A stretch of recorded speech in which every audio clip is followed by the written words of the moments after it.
నమస్కారం V3 news కు స్వాగతం. లక్ష్యం సమాజహితం. ముందుగా ప్రధాన అంశాలు.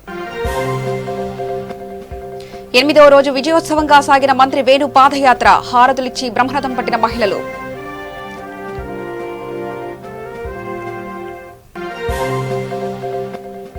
కరీంనగర్ కలెక్టరేట్ ఎదుట కాంగ్రెస్ పార్టీ ఆధ్వర్యంలో ధర్నా. సన్నరకం ధాన్యానికి మద్దతు ధర ప్రకటించాలంటూ డిమాండ్.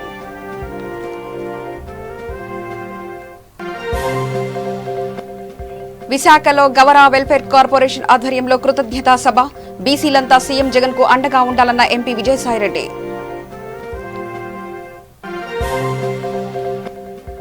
గాంధీ ఆసుపత్రిలో జూనియర్ డాక్టర్ల నిరవధిక సమ్మె. కోవిడ్ కారణంగా విద్యా సంవత్సరం కోల్పోతున్నామంటూ ఆవేదన.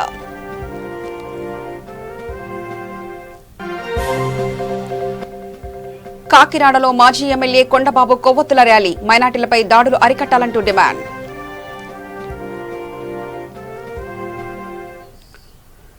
ఏపీ సీఎం జగన్మోహన్ రెడ్డి చేపట్టిన ప్రజా సంకల్ప యాత్ర 3 ఏళ్లు పూర్తయిన సందర్భంగా రాష్ట్ర బీసీ సంక్షేమ శాఖ మంత్రి చెల్లుబోయిన వేణుగోపాలకృష్ణ పాదయాత్ర చేపట్టారు. తూర్పుగోదావరి జిల్లా కాజులూరు మండలం పెరుమళ్ల గ్రామం నుండి అడ్రంగి వరకు 8వ రోజు ఈ పాదయాత్ర జనరంజకంగా సాగింది. పాదయాత్రలో మంత్రికి మహిళలు అడుగడుగున హారతులిచ్చి బ్రహ్మరథం పట్టారు. పాదయాత్రలో ప్రజలకు ఇచ్చిన హామీలను నెరవేర్చిన నాయకుడు సీఎం జగన్మోహన్ రెడ్డి అని, ప్రతి కుటుంబం జగనన్న సంక్షేమ ఫలాలను అందుకుంటుందని ఈ సందర్భంగా మంత్రి తెలిపారు. ఈ కార్యక్రమంలో వైఎస్ఆర్సీపీ నాయకులు, కార్యకర్తలు పెద్ద ఎత్తున పాల్గొన్నారు.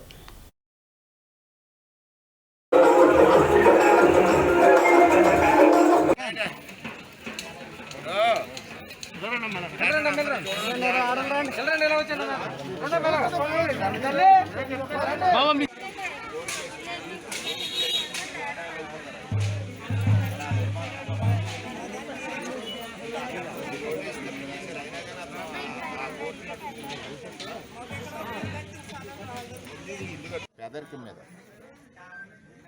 పేదలకి ప్రధాన శత్రువు ఎవరు? పేదరికమే. ఆ పేదరికం మీద గెలవలేకపోయి ఎప్పుడు పేదరికం గెలిచి పేదవాడు ఓడిపోతున్నటువంటి తరుణంలో పేదరికం నుంచి పేదవాడిని గెలిపించడం కోసం, పేదరికంపై పేదవాడిని గెలిపించడం కోసం 9 ఆయుధాలు ఇచ్చాడు. ఎవరికి ఇచ్చాడు? మా అమ్మలు, అక్కలు, చెల్లెలకి ఇచ్చారు, మహిళలకి. ఇవాళ చేయూత, ఆసరా, అమ్మఒడియా, విద్యాదీవన, గోరుముద్ద, ఒకటి కాదు ఇళ్ల స్థలాల పంపిణీయా, ఆరోగ్యశ్రీయా. అంటే నీ ఆరోగ్య రక్షణ నాది. నిన్ననే మనం చూసాం, 1000 రూపాయలు కనుక వైద్యానికి ఖర్చు దాడితే ఆరోగ్యశ్రీలోకి తీసుకొచ్చాడు. ఈవెన్ బోన్ మ్యారో అంటే క్యాన్సర్ కూడా ఆరోగ్యశ్రీలోకి తీసుకొచ్చాడు. మన రాష్ట్రంలో ఉన్నటువంటి ఆసుపత్రులే కాదు, మన రాష్ట్రం విడిపోయిన తర్వాత పెద్ద ఆసుపత్రులను తెలంగాణలో, మద్రాసులోను, బెంగళూరులోను, బొంబాయిలోను ఉంటే అక్కడికి వెళ్ళినా కూడా ఆరోగ్యశ్రీ వర్తించేటువంటి ఒక గొప్ప అవకాశం. ఇది కదా మనసున్న వారి పాలన అంటే. మోసగాడి పాలన చంద్రబాబుది అయితే మనసున్న పాలన జగన్మోహన్ రెడ్డి గారిని చెప్పడానికి ఎంతకంటే వేరే ఉదాహరణ లేదని, ఆ రోజు ఆరోగ్యశ్రీని ఎలా తగ్గించాలని ఆయన ప్రయత్నిస్తే ఆరోగ్యశ్రీలో ఇవాళ 2200 జబ్బుల్ని చేర్చి ఎలా ఈ ప్రజలను ఆదుకోవాలని ఏం చూస్తూ ఉన్నాడు. ఏ పథకమైనా కూడా అర్హులుంటే, వారికి అర్హత ఉంటే ఖచ్చితంగా వారిని వెతుకుపట్టుకుని ఆ పథకాన్ని పంపిణీ చేసే విధానం మనం చూసాం. ఇవాళ 2,50,000 మందికి చేయూత అందించబోతా ఉన్నాం. ఇదొక సువర్ణ అధ్యాయం. పరిపాలనలో, ప్రజాస్వామ్యంలో జగన్ గారి యొక్క మార్కు చిరస్థాయిగా నిలుస్తుందని అనడానికి ఇదొక ఉదాహరణగా తెలియజేస్తూ ఈరోజు ఈ నియోజకవర్గంలో ప్రతిపక్షంలో ఉన్నటువంటి శాసనసభ్యులను కొనుగోలు చేస్తున్నాడు. రాజ్యాంగపరమైనటువంటి సమస్యలు అంటే గవర్నర్ గారు రాజ్యాంగ రక్షకుడు, ఆయన చేతే అసత్య ప్రమాణాలు చేయించేటువంటి స్థితికి ఎదిగిపోయిన మంత్రులు ఇచ్చాడు. చంద్రబాబు నాయుడు గారు ప్రజాస్వామ్యం పట్ల గౌరవం లేనటువంటి వ్యక్తిగా తన సొంత ఎజెండాని నడుపుతుంటే, ఈ ప్రజల యొక్క కష్టాల కోసం, ప్రజాస్వామ్యాన్ని పరిరక్షించడం కోసం, రాజకీయాల్లో విలువలను కాపాడటం కోసం ప్రజా సంకల్పం అనేటువంటి ఒక తపస్సుని, ఒక యజ్ఞాన్ని ప్రారంభించాడు. ఆ యజ్ఞం ప్రారంభమై ఇప్పటికి 3 సంవత్సరాలైన తరుణంలో ప్రతి నియోజకవర్గంలో, ప్రతి గ్రామంలో ఆ యజ్ఞంలో పాల్గొన్నటువంటి ఇట్లాంటి వేలాది మంది మహిళలు కానీ, వృద్ధులు కానీ, వితంతువులు కానీ, వికలాంగులు కానీ, విద్యార్థులు కానీ కేంద్ర రాష్ట్ర ప్రభుత్వ విధానాలను వ్యతిరేకిస్తూ కరీంనగర్ కలెక్టరేట్ ఎదుట కాంగ్రెస్ పార్టీ ఆధ్వర్యంలో రైతులతో కలిసి ఆందోళనకు దిగారు. రైతు మహాప్రదర్శన పేరిట చేపట్టిన ఈ కార్యక్రమంలో TPCC working president Ponnam Prabhakar పాల్గొన్నారు. రైతులతో కలిసి సమావేశం నిర్వహించిన అనంతరం కలెక్టరేట్ గేటు వద్ద కాంగ్రెస్ నాయకులు ఆందోళనకు దిగడంతో ఒక్కసారిగా ఉద్రిక్త వాతావరణం చోటు చేసుకుంది. పొన్నం ప్రభాకర్ తో పాటుగా కాంగ్రెస్ నాయకులు కలెక్టరేట్ ముట్టడికి ప్రయత్నిస్తుండగా పోలీసులు అడ్డుకున్నారు. దీంతో పోలీసులకు కాంగ్రెస్ నాయకుల మధ్య తోపులాట జరిగింది. రాష్ట్ర ప్రభుత్వం వెంటనే సన్నరకం ధాన్యానికి 2,500 రూపాయల మద్దతు ధర ప్రకటించాలని, కేంద్ర ప్రభుత్వం ప్రవేశపెట్టిన నూతన వ్యవసాయ బిల్లులను వెంటనే ఉపసంహరించుకోవాలంటూ వారు డిమాండ్ చేశారు. బిడ్డను కొనకపోతే ఊరుకోమని జగిత్యాల కొరట్ల మెట్టిపల్లి రైతాంగం మెడలు వంచి ముఖ్యమంత్రి మొక్కజొన్న కొనుగోలు చేస్తానని ప్రకటన చేసిండో ఇవాళ మళ్ళీ దయచేసి ఈ వేదిక తెలంగాణ కాంగ్రెస్ కోరుతా ఉంది. రైతు తన ఇష్టం వచ్చిన పంట వేసుకోవచ్చు. చట్టంలో లేదా రైతుకు సంబంధించిన అంశంలో ఏ పంట ఉత్పత్తి చేసినా కనీస మద్దతు ధర కొనుగోలు చేసే బాధ్యత ప్రభుత్వంది. ఒకవేళ ఆ బాధ్యతను విస్మరిస్తే కాంగ్రెస్ పార్టీ రైతుల పక్షాల నుండి పోరాటం చేస్తుంది. కాబట్టి ఈ పంట వేసుకో, ఆ పంట వేసుకో అని ముఖ్యమంత్రి చెప్తే దయచేసి వినే అవసరం లేదు. మీకు నచ్చిన పంట వేసుకోండి. రేపటి కొనకపోతే ముఖ్యమంత్రి మేలు వచ్చడానికి రైతులంతా ఉంటామనే మాట చేస్తా ఉన్నాం. రైతులు చెప్తే ఎవడేం చేయాలి? కిషన్ రెడ్డి డిమాండ్ చేస్తారో చేతనైతే నీ టెలిఫోన్ ట్యాపింగ్ మీద ఆరోపణ చేసిన నీది విచారణకు ఆదేశించి దోషులను శిక్షింపజేయి. ఆయన ఇంకోటి అంటుండే ఎలక్షన్ కమిషన్ ఓట్లు తీసేసింది. ఇక బండి సంజయ్ గారు అయితే ప్రత్యేకించి ఒక రెచ్చగొట్టడానికి హిందువులు ఓట్లు తీసేసింది, ముస్లింలు ఓట్లు తీసేసింది. 60 ఎన్నికల కమిషన్ తీస్తే కేంద్ర ప్రభుత్వంలో ఈ రాష్ట్ర శాఖ అధ్యక్షుడివి నీ జాగా మేముంటే అట్లా ఆరోపణ చేయం, యాక్షన్ చేసి చూపెడతాం. అక్కడ పని జరిగేటట్టుగా కార్యక్రమాన్ని చర్యలు తీసుకునే విధంగా ఉంటాయి. కానీ ఈ యాక్షన్ మాకు రాకపోయే నువ్వు ఇలా స్టేట్మెంట్ ఇచ్చావు కదా, ఆ ఎలక్షన్ కమిషన్ మీద ఏ ఎన్నికల ఓట్లు వేయనట్టున్నావా కిషన్ రెడ్డి విచారణకు ఆదేశించమని చెప్పి కోరుతా ఉన్నాం. అవేం చేయరు. ఇక్కడ నిన్న బీజేపీ ధర్నా చేసిందట. ఎవరికి వ్యతిరేకంగా? ఏది ఒకవేళ కేంద్ర ప్రభుత్వం వ్యవసాయంలో చట్టం తెచ్చడం మీరు మద్దతు ధరతో కొనుగోలు చేయకపోతే మొన్న మొక్కజొన్న కొనుగోలు చేయాలంటే నా పేరు నుంచి కొనుగోలు చేస్తామని చెప్పే పరిస్థితుల్లో మీరు లేరా? మీరేం దౌర్భాగ్యం ఇవ్వాలా? అటు కేంద్రము రాష్ట్రం ఇద్దరు అవలంబిస్తున్నారు విధానం వల్ల రైతులు అనేక మంది ఆత్మహత్య చేసుకునే పరిస్థితి ఉన్నారు. కాంగ్రెస్ పార్టీ ఆత్మహత్యలు చేసుకోవద్దని చెప్పడానికి ఈ రోజు ఇటువంటి కార్యక్రమం చేసుకుంటా ఉంది. మీ పక్షాన మేము పోరాటం చేస్తాం, మీకు అండగా ఉంటామని చెప్పడానికి ఈ కార్యక్రమం తీసుకుందనే మాట మనం చేస్తా ఉన్నాం. నిన్న ఖమ్మంలో దాదాపు 5,000 ట్రాక్టర్లతోటి ఒక మహా ప్రదర్శన కొనసాగింది. ఇవాళ మొత్తం 32 జిల్లాలల్లా జిల్లా కలెక్టర్ల ముందట సన్న రకం ఓట్లను 2,500 కొనాలని ఇవాళ ఈ కార్యక్రమం జరుగుతోంది. మొన్న 3వ తారీఖు నుంచి 10వ తారీఖు దాకా సన్న రకం ఓట్లను 2,500 కొనాలని, కేంద్రం తెచ్చిన వ్యవసాయ బిల్లును ఉపసంహరించుకోవాలని సంతకాలు పోతా ఉంటుంటే రైతుల నుంచి అనూహ్యమైనటువంటి స్పందన. ఏ జిల్లాలకైనా రైతులందరూ కూడా ఈ ప్రభుత్వ విధానాలను వ్యతిరేకిస్తూ సంతకాలు చేస్తా ఉన్నారు. దయచేసి గమనించండి, మీ ఇంటెలిజెన్స్ నివేదికలు తెప్పించుకోమని చెప్పి కోరుతా ఉన్నాం. ఆ విధంగా రైతులు ఇబ్బంది పడుతూ ఉంటుంటే రైతు తెలిసిన రాజ్యం ఎత్తెలిసిన వ్యవసాయం నడవాలని కాంగ్రెస్ పార్టీ ఇవ్వాలని పండుగ ఉన్నది. ఆనాడు ఇవ్వలేదో ప్రతిపక్షంలో ఉన్నాం కదా అని మాట్లాడుతున్నారు. ఆనాడు కాంగ్రెస్ పార్టీ బీసీలంటే సీఎం వైఎస్ జగన్ కి ఎంత ప్రేమో అమలు చేస్తున్న సంక్షేమ పథకాలను చూస్తే అర్థమవుతున్నట్టు వైఎస్ఆర్సీపీ పార్లమెంటరీ పార్టీ నేత విజయసాయిరెడ్డి చెప్పారు. విశాఖలో గురజాడ కళాక్షేత్రంలో Gavara welfare and development corporation ఏర్పాటు చేసిన కృతజ్ఞతా సభలో ఆయన పాల్గొన్నారు. ఈ సమావేశంలో ఆయన మాట్లాడుతూ బీసీలను ఆర్థికంగా, సామాజికంగా, రాజకీయంగా అభివృద్ధి చేసేందుకు 56 బీసీ కులాలకు కార్పొరేషన్లు ఏర్పాటు చేశారని కొనియాడారు. వైఎస్ఆర్సీపీ ప్రభుత్వం ఏర్పడిన ఏడాదిన్నర కాలంలో రాష్ట్రంలో 2 కోట్ల మందికి పైగా బీసీలకు దాదాపు 25,000 కోట్ల లబ్ధి చేకూర్చినట్లు తెలిపారు. బీసీలంతా వైఎస్ఆర్సీపీకి అండగా ఉంటూ మరో 25 ఏళ్ల పాటు జగన్ను సీఎంను చేసుకోవాలని పిలుపునిచ్చారు. కనబడేటట్టుగా ఉండండి, గుమ్ముకోడికండి సార్, తోపులాట చేయకండి.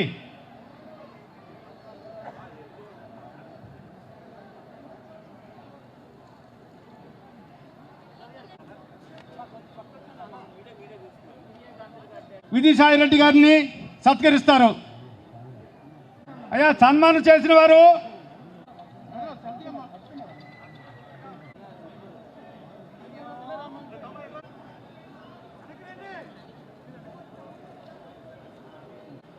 ఈ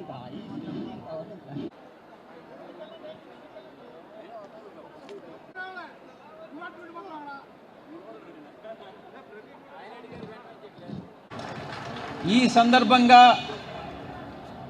గవర కార్పొరేషన్కి చైర్మన్గా మన ప్రియతమ ముఖ్యమంత్రి జగన్మోహన్ రెడ్డి గారు నియమించినటువంటి బొడ్డేటి ప్రసాద్ని నేను హృదయపూర్వకంగా అభినందిస్తా ఉన్నా.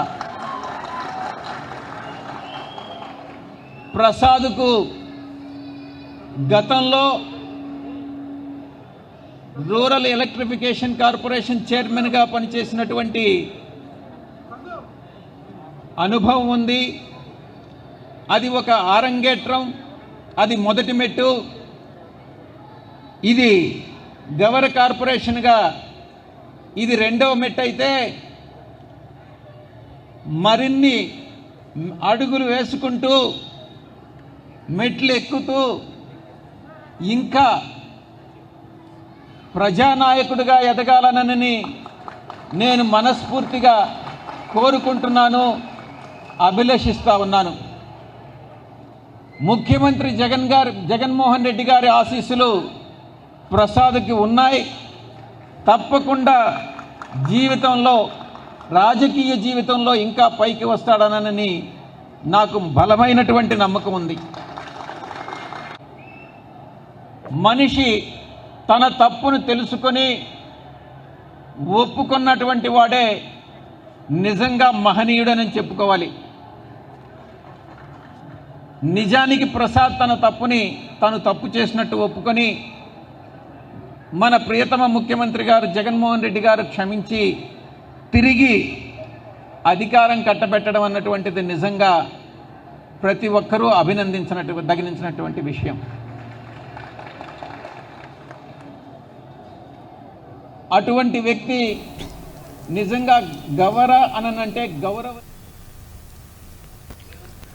గాంధీ ఆసుపత్రిలో జూనియర్ డాక్టర్ల నిరవధిక సమ్మె రెండో రోజుకు చేరింది. విధులు బహిష్కరించి సూపరింటెండెంట్ కార్యాలయం ముందు బైఠాయించిన జూడాలో ఆసుపత్రి ఆవరణలోనే ర్యాలీ నిర్వహించారు. గత 7 నెలల నుంచి కోవిడ్ రోగులకు వైద్యం అందిస్తున్న జూనియర్ డాక్టర్లు కేవలం కోవిడ్ రోగులకు వైద్యం చేస్తూ మిగతా రోగులకు వైద్యం చేయడానికి శిక్షణను పొందలేకపోతున్నామంటూ ఆవేదన వ్యక్తం చేశారు.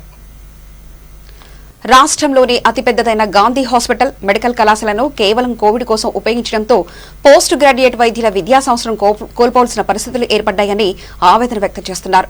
కేవలం 300 మంది కోవిడ్ రోగులకు ప్రభుత్వ సూపర్ స్పెషాలిటీ హాస్పిటల్ ఉపయోగించడం వల్ల వందలాది మంది వైద్యులు, నర్సులు, ఇతర సిబ్బంది సేవలు దుర్వినియోగం అవుతున్నాయని తెలిపారు. అనేక సార్లు ప్రభుత్వానికి, సంబంధిత అధికారులకు విన్నవించినా ప్రయోజనం లేకుండా పోయిందని పేర్కొన్నారు. ఇప్పటికైనా ఇక్కడి నుండి కోవిడ్ రోగులను ఇతర హాస్పిటల్కి తరలించాలని కోరారు. తద్వారా వేలాది మంది ఇతర రుగ్మతతో బాధపడుతున్న పేద ప్రజలకు సరైన వైద్యం అందించడంతో పాటు జూనియర్ డాక్టర్లు తమ శిక్షణ పొందడం ద్వారా విద్యా సంవత్సరం కోల్పోకుండా కాపాడడానికి వీలు కలుగుతుందని అన్నారు. ఆల్మోస్ట్ 300కి తగ్గింది. ఎప్పటి నుంచో మన రాజారావు సార్ అంటుండే 300 తగ్గితే మనం ఏదైనా చేయొచ్చు, 300 తగ్గితే ఏదైనా చేయొచ్చు. 300 తగ్గింది. ఉన్న దాంతోనే చేస్తామని అడుగుతున్నాం, కష్టమైనా తీసుకుంటామని అడుగుతున్నాం. ఎందుకు అడుగుతున్నాం? సఫర్ అవుతున్నాము. మేము నేర్చుకోవాల్సిన క్రూషియల్ టైం 3 ఇయర్స్లో మేము చేయాల్సింది చేయలేకపోతున్నాము. మేము ఇట్లా వెనకాల పడద్దు.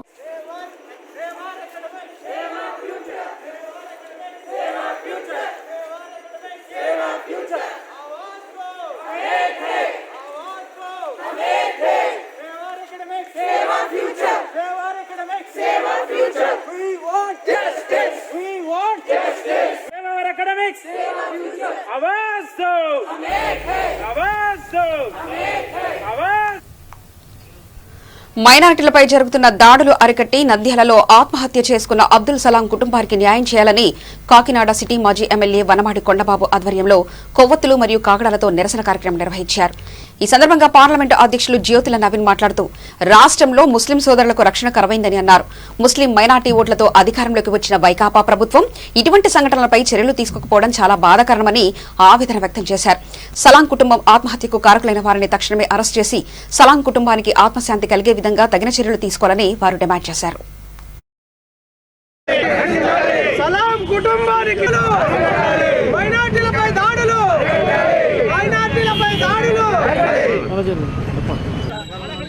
ఈరోజు మనం చూసుకున్నట్టయితే ఈ రాష్ట్రంలో జరుగుతున్నాయి ఒక్కొక్కటిగా చాలా దారుణం, మనసుని కకలావికలం చేసే పరిస్థితులు జరుగుతున్నాయి. గత 3 రోజులుగా మీరు చూసుకున్నారు, ఏదైతే సలాం కుటుంబం ఉందో ఆ కుటుంబం పాపం మేము ఆత్మహత్య చేసుకుంటున్నాం అని సెల్ఫీ వీడియో తీసి మరీ పెట్టాడంటే అతను ఎంత మానసికంగా ఇబ్బంది పెట్టుంటారో అని మనం అందరూ కూడా ఆలోచించాల్సిన అవసరం ఉంది. ఒక వ్యక్తి చనిపోతున్నాను కుటుంబంతో సహా, ఏదో వివిధ కారణాలతో ఒకరు చనిపోవచ్చు, ఇద్దరు చనిపోవచ్చు, కానీ కుటుంబంలో భార్య పిల్లలతో సహా కూడా చనిపోతున్నానని ఒక మెంటల్గా ప్రిపేర్ అయ్యాడు అంటే ఆ వ్యక్తిని ఎంత మానసిక క్షోభకి గురి చేసి ఉంటారో మనం అందరూ కూడా ఆలోచించాల్సిన అవసరం ఉంది.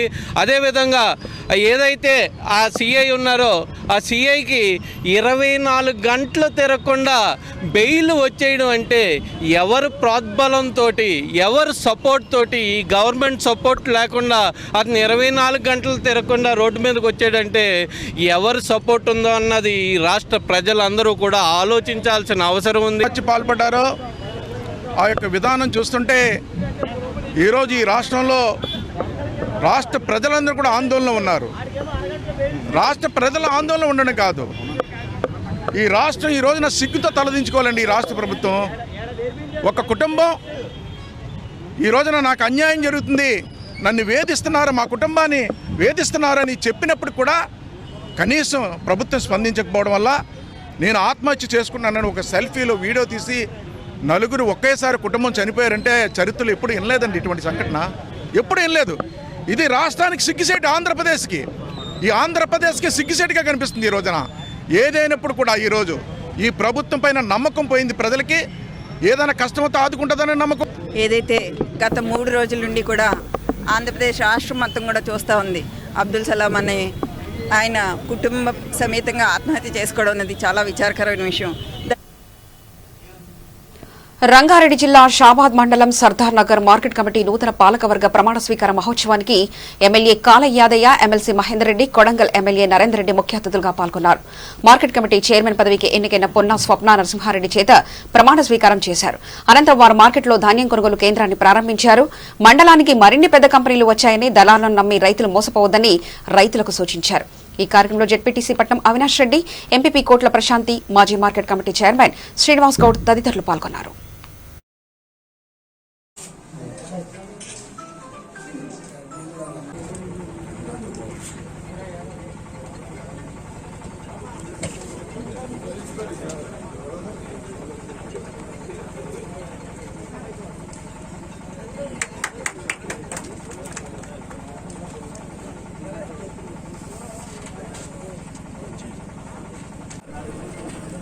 సార్ అన్న నరసింహ దగ్గర మేడం ఇక్కడ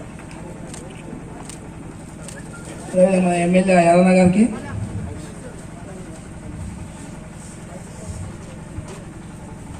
నరసింహ దగ్గర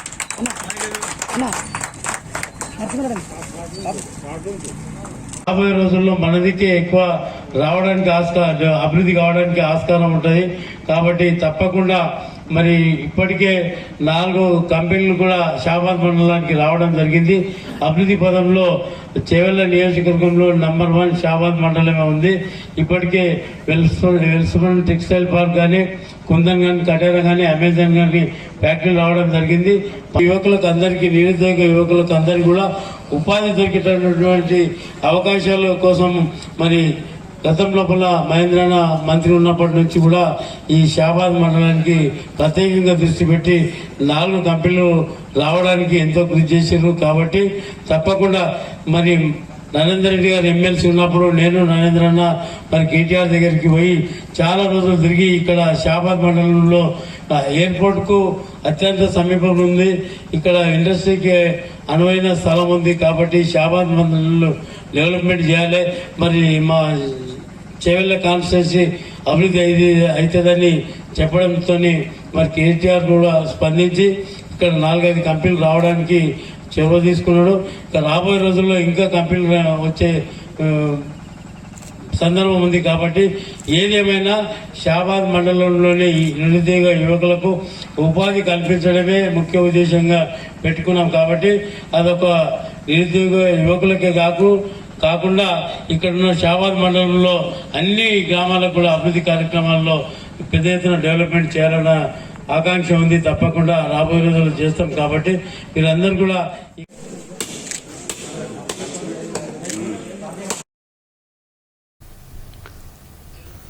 ప్రజలలో నాడు ప్రజల కోసం నేడు పేరుతో అనంతపురం జిల్లా పుట్టపర్తిలో ఎమ్మెల్యే దుద్దుకుంట శ్రీధర్రెడ్డి చేపట్టిన 7 రోజుల పాదయాత్ర ముగిసింది. చివరి రోజు పుట్టపర్తి నగర పంచాయతీ పరిధిలోని బీడుపల్లిలో ప్రారంభమైన ఎమ్మెల్యే పాదయాత్ర 12 కిలోమీటర్ల మేర కొనసాగింది. పుట్టపర్తిలో సత్యమ్మ సర్కిల్లో ముగిసింది. వైఎస్ఆర్సీపీ శ్రేణులు ప్రజలు పెద్ద ఎత్తున ఈ కార్యక్రమంలో పాల్గొన్నారు. ఇందులో భాగంగా ఎమ్మెల్యే ఆయా ప్రాంతాల ప్రజల సమస్యలు తెలుసుకుంటూ ముందుకు సాగారు. పాదయాత్ర ముగింపు సందర్భంగా పుట్టపర్తి సత్యమ్మ కూడలిలో ఏర్పాటు చేసిన బహిరంగ సభలో హిందూపురం ఎంపీ గోరట్ల మాధవ్ పాల్గొన్నారు. గత తెలుగుదేశం ప్రభుత్వం ఇచ్చిన హామీలను నెరవేర్చకుండా అన్ని వర్గాల ప్రజలను వంచిందన్నారు. ఇందుకు భిన్నంగా ముఖ్యమంత్రి వైఎస్ జగన్మోహన్ రెడ్డి ఎన్నికల్లో ఇచ్చిన ప్రతి హామీని నెరవేర్చే దిశగా ముందుకు సాగుతున్నామని వారన్నారు.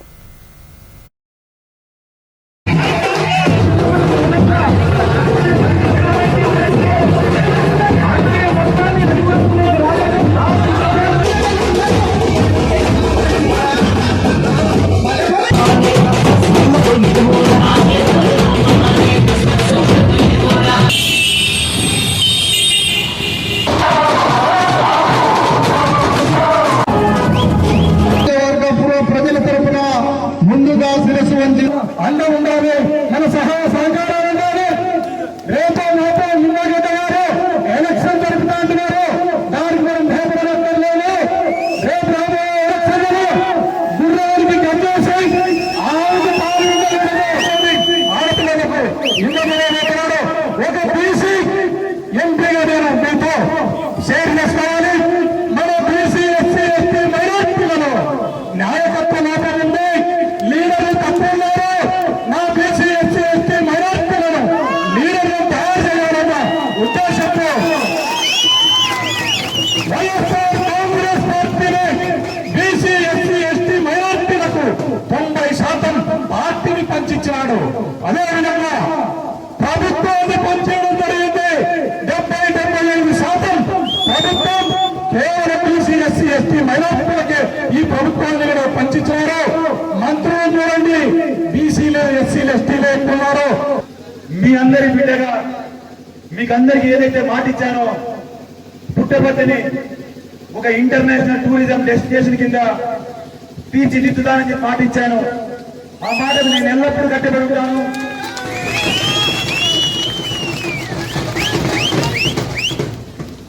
మన ఆంధ్ర రాష్ట్రం నుంచి గౌరవ ముఖ్యమంత్రి గారి చేతుల మీదుగా ప్రపోజల్స్ సత్యసాయి బాబా భగవాన్ సత్యసాయి బాబా పుట్టిన నడియాడినటువంటి ఈ పుణ్యభూమి ఒక ఇంటర్నేషనల్ టూరిజం హబ్ కింద తీర్చిదిద్దేదానికి మన గౌరవ ముఖ్యమంత్రి గారు జగన్మోహన్ రెడ్డి గారు ఈ టూరిజానికి సంబంధించినటువంటి బాబు ఒక 5 నిమిషాలు మా యాత్ర తీర్చిదిద్దడానికి జగన్మోహన్ రెడ్డి గారు గౌరవ ముఖ్యమంత్రి గారు ప్రపోజల్స్ కేంద్రంలో ఉన్నటువంటి బీజేపీ ప్రభుత్వానికి పంపించడం జరిగింది. కేంద్రంలో ఉన్నటువంటి రంగారెడ్డి జిల్లా ఇబ్రాహీంపట్నం మార్కెట్ కమిటీ సీసీఐ ఆధ్వర్యంలో అబ్దుల్లాపూర్మెట్ మండలం కోహెడలో ఏర్పాటు చేసిన ప్రభుత్వ పత్తి కొనుగోలు కేంద్రాన్ని ఇబ్రాహీంపట్నం ఎమ్మెల్యే మంచిరెడ్డి కిషన్ రెడ్డి ప్రారంభించారు. రైతులెవరూ దళాలను నమ్మి మోసపోవద్దని ఎమ్మెల్యే సూచించారు. ప్రభుత్వం పత్తి పంటకు మద్దతు ధర ఇస్తుందని తెలిపారు. అధికారులు రైతులకు సహకరించి కొన్న వెంటనే రైతుల అకౌంట్లో డబ్బులు వేయాలని సూచించారు. గత సంవత్సరం కంటే ఎక్కువగా ఈసారి పంట కొనుగోలు చేయాలని ఆదేశించారు.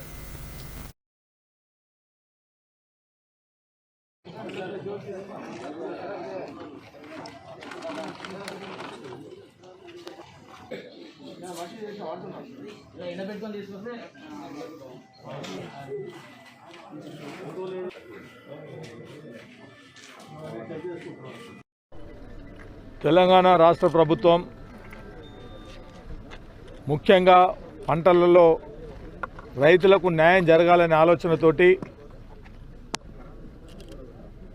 పోయిన సంవత్సరం కానీ ఈ సంవత్సరం కానీ ప్యాడీ కానీ ప్రొక్యూర్మెంట్ చేయడం జరుగుతూ ఉంది. మరి ఇప్పుడు కాటన్ కూడా మనకు రెండో పంటగా ఉన్నటువంటి పరిస్థితి. కాటన్ కూడా ఈ యొక్క వేయింగ్ మిషన్లు కానీ అదేవిధంగా స్టాక్ యార్డ్ కానీ ఇక్కడ ఉన్నటువంటి జిన్నింగ్ మిల్స్ దగ్గర ఇవ్వాలని చెప్పేసి చెప్పడంతో ఇవాళ ఈ సంగీనగర్లో వీడికి రావడం కూడా జరిగింది. ఇవాళ కాటన్ ఈ రోజు నుంచి స్టార్ట్ చేయడం కూడా జరుగుతూ ఉంది. మెజర్మెంట్ మనకు తీసుకొని ఏదైతే వేయింగ్ చేస్తున్నారో అది చూడడం కూడా జరిగింది. కాటన్ ధర కూడా 5,825 రూపాయలు ఇవ్వడం జరుగుతూ ఉంది CCI వాళ్ళ కోఆర్డినేషన్ తోటి. మరి ఇవాళ ఆ కాటన్ కూడా క్వాలిటీ అనేది కొంత వర్షం వచ్చి కొంత ఇబ్బంది పడినటువంటి పరిస్థితి, అయినా క్వాలిటీలో కూడా ఎక్కడ మార్పు లేదు. ఇప్పుడు మొత్తం టోటల్గా మాయిశ్చర్ కూడా చూసినట్టయితే 12% వరకే పరిమితమైంది కాబట్టి బ్రహ్మాండంగా ఉంది. వాళ్ళ ఆఫీసర్స్ కూడా వాళ్ళు యాక్సెప్ట్ చేస్తూ ఉన్నారు, బాగుంది సార్ అని చెప్పి చెప్తా ఉన్నారు. మరి ఇవాళ గౌరవ ముఖ్యమంత్రి గారు ఇక్కడ రైతులకు ఎక్కడ కూడా ఏ పంట పండించినా న్యాయం జరగాలనే ఆలోచనతోటే ఇవాళ కాటన్ కానీ మేజ్ కానీ అదేవిధంగా ఈసారి రెడ్ గ్రామ్ కానీ ఇక్కడ ప్యాడీ కానీ ఇవన్నీ కూడా తప్పకుండా ప్రభుత్వమే తీసుకుంటుంది అని చెప్పేసి చెప్పిన తర్వాత 100% ఇవాళ ఈ కాటన్ కూడా ఈరోజు స్టార్ట్ చేయడం జరిగింది. గత వారం రోజుల నుంచి ప్యాడీ కూడా బ్రహ్మాండంగా ముందుకు పోతూ ఉంది. అక్కడ కూడా ప్రొక్యూర్మెంట్ చేస్తూ ఉన్నారు.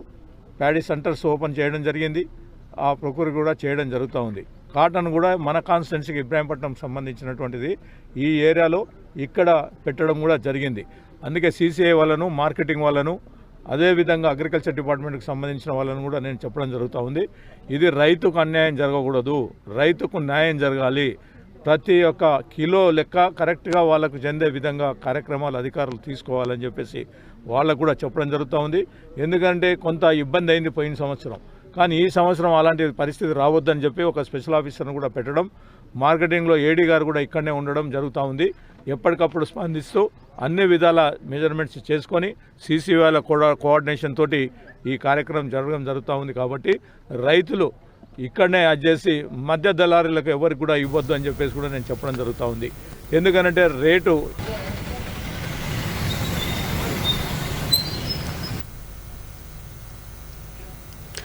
చిత్తూరు జిల్లా తిరుచానూరులో శ్రీ పద్మావతి అమ్మవారికి 3 గొడుగులు కానుకగా అందాయి. చెన్నైకి చెందిన హిందూ ధర్మార్థ సమితి ఆర్గనైజింగ్ కార్యదర్శి RR గోపాల్జీ ఆధ్వర్యంలో ఈ గొడుగులను తీసుకొచ్చారు. ఆలయం ఎదుట జరిగిన కార్యక్రమంలో ఈ గొడుగులను TDT JEO P. Vasanth Kumar కు అందించారు. ఈ కార్యక్రమంలో ఆలయ deputy EO Jhansirani, AEO Subrahmanyam, ఇతర అధికారులు పాల్గొన్నారు.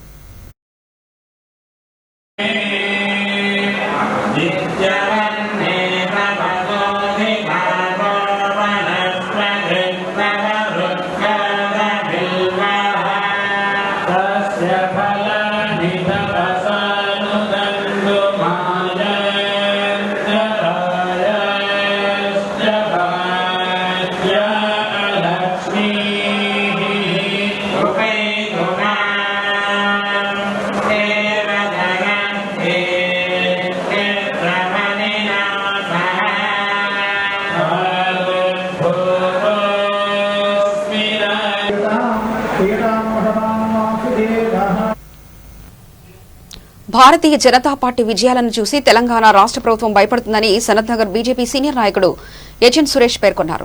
సనత్నగర్ డివిజన్లో ఇటీవల బల్దియా విడుదల చేసిన ఓటర్ లిస్టులో అవకతవకలు ఉన్నాయని ఆయన ఆరోపించారు. రానున్న కార్పొరేటర్ల ఎన్నికల్లో ప్రధాన ప్రతిపక్షమైన భారతీయ జనతా పార్టీని అడ్డుకునేందుకు ఇలాంటి కుట్రలు చేస్తుందని ఆయన ఆరోపించారు. ప్రభుత్వ అధికారులు ప్రజల కోసం పనిచేయాలని, రాజకీయ నాయకుల ఒత్తిళ్ల మేర పనిచేయడం సబబు కాదని సూచించారు. రానున్న జీహెచ్ఎంసీ ఎన్నికల్లో నగరంలో గణనీయమైన మెజార్టీ సీట్లు భారతీయ జనతా పార్టీకి వస్తాయని ఆయన ధీమా వ్యక్తం చేశారు.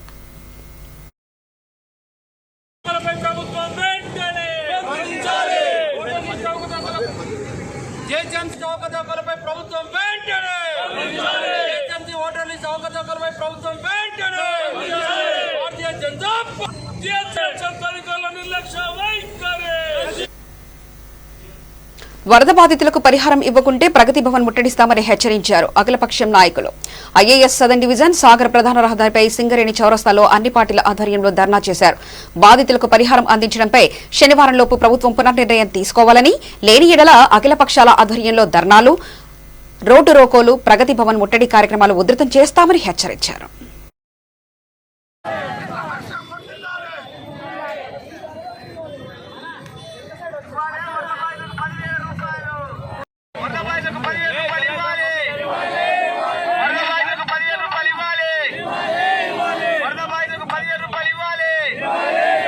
వరద భారత కమ్యూనిస్టు పార్టీ ఆధ్వర్యంలో, అదేవిధంగా కాంగ్రెస్ పార్టీ మిత్రపక్షాల ఆధ్వర్యంలో ఈ వరద బాధితుల ముంపుకు గురి అయిన వరద బాధితుల సహాయం కోసం ఈరోజు రస్తారోకో చేయడం జరుగుతుంది. ఈ ప్రభుత్వము దున్నపోతు మీద వర్షం పట్టిన చందనలా ఉంది. మేము అడుగుతున్నది ఏంది, ఎవరైతే బాధితులు ఉన్నారో, ఎవరైతే నష్టపోయిర్రో, ఎవరైతే పాక్షికంగా దెబ్బతిన్నారో, ఎవరైతే పూర్తిగా దెబ్బతిన్నారో మీరు ప్రకటించిన మరి సహాయం కోసమే ఎదురు చూస్తున్నాం.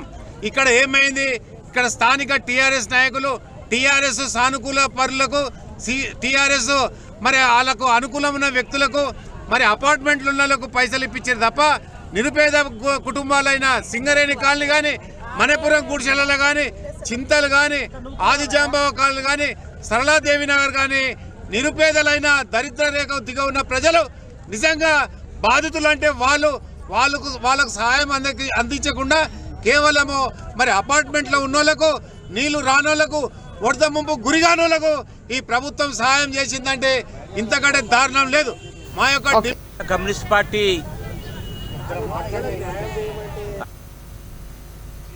వార్తలు ముగించే ముందు ప్రధానాంశాలు మరోసారి చూద్దాం. 8వ రోజు విజయోత్సవంగా సాగిన మంత్రి వేణు పాదయాత్ర, హారతులిచ్చి బ్రహ్మరథం పట్టిన మహిళలు.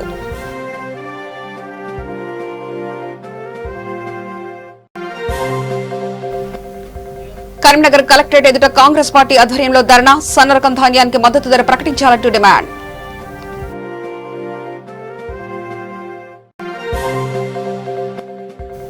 విశాఖలో గవరా వెల్ఫేర్ కార్పొరేషన్ ఆధ్వర్యంలో కృతజ్ఞతా సభ, బీసీలంతా సీఎం జగన్ కు అండగా ఉండాలన్న ఎంపీ విజయసాయిరెడ్డి.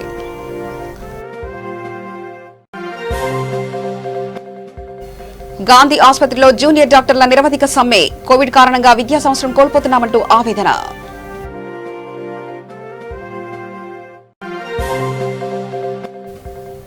కాకినాడలో మాజీ ఎమ్మెల్యే కొండబాబు కొవ్వొత్తుల ర్యాలీ, మైనార్టీలపై దాడులు అరికట్టాలంటూ డిమాండ్. సమగ్ర సమాచార శ్రవంతికై చూస్తూనే ఉండండి V3 న్యూస్. లక్ష్యం సమాచారం.